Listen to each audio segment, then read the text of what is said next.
Selama 4 pekan, tepatnya selama jangka waktu yang relatif singkat, ada 4 kejadian besar di mata orang-orang kafir Quraisy, yaitu masuk Islamnya Hamzah bin Abdul Muthalib, kemudian disusul Umar bin Khattab, kemudian Rasulullah SAW menolak tawaran mereka.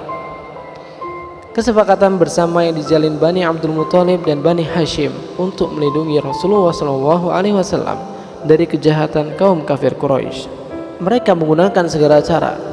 Mereka sadar jika darah Muhammad SAW tumpah karena ulah mereka, maka Makkah akan menjadi kota yang berdarah, karena akan terjadi konflik di dalam kota Makkah dan bahkan bisa membinasakan mereka semua.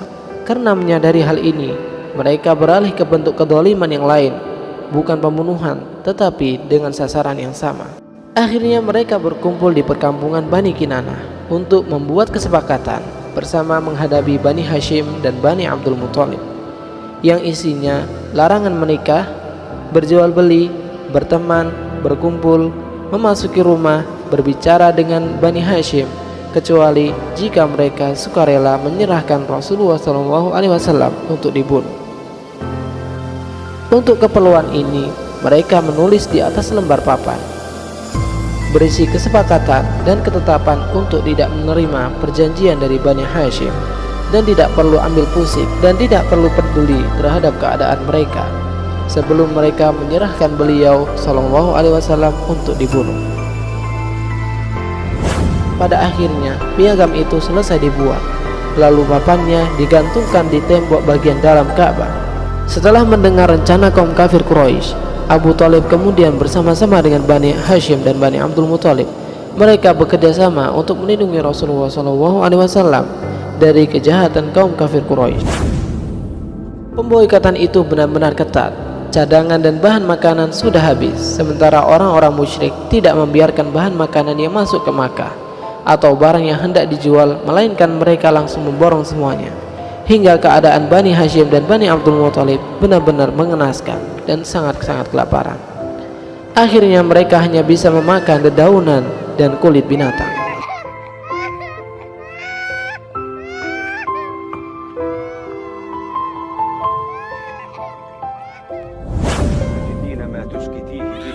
Tidak jarang terdengar suara anak-anak dan wanita yang merintih menangis karena kelaparan dari perkampungan Abu Thalib.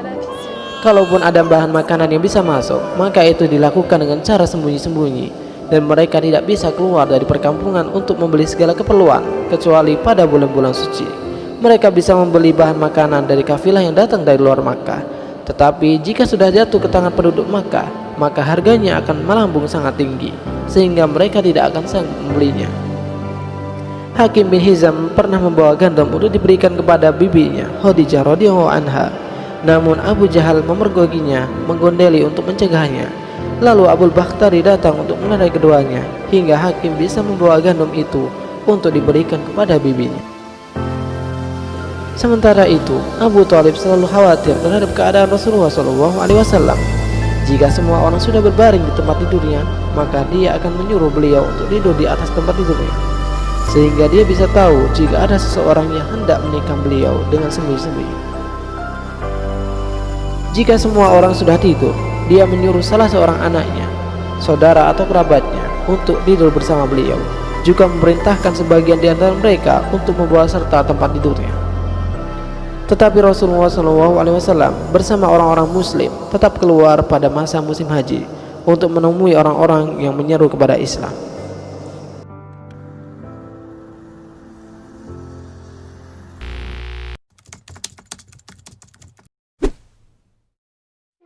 Sebenarnya banyak dari orang Quraisy yang tidak setuju dengan perjanjian itu.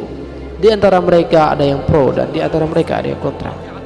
Maka orang-orang yang tidak menyetujuinya berusaha untuk membatalkannya.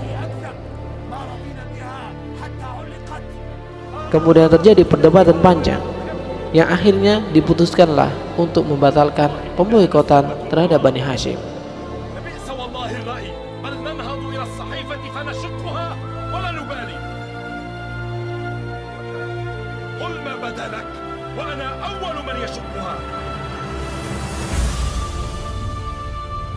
Genap sudah 3 tahun keadaan berjalan seperti itu. Pemboikotan sudah berjalan 3 tahun lamanya. Pada bulan Muharram tahun ke-10 dari nubuah, papan sudah terkoyak dan isinya terhapus. Setelah diambil papan perjanjian itu, ternyata dilihat di dalamnya rayap-rayap telah memakan isinya, kecuali penggalan tulisan Bismika Allahumma, dengan asmamu ya Allah, dan setiap bagian yang ada kata Allah tidak termakan rayap. Akhirnya papan piagam itu benar-benar dirobek dan dibatalkan. Rasulullah SAW dan para pengikutnya keluar dari perkampungan. Orang-orang musyrik telah melihat satu tanda yang besar dari tanda-tanda nubuah, tetapi mereka seperti tidak mengetahui apa-apa.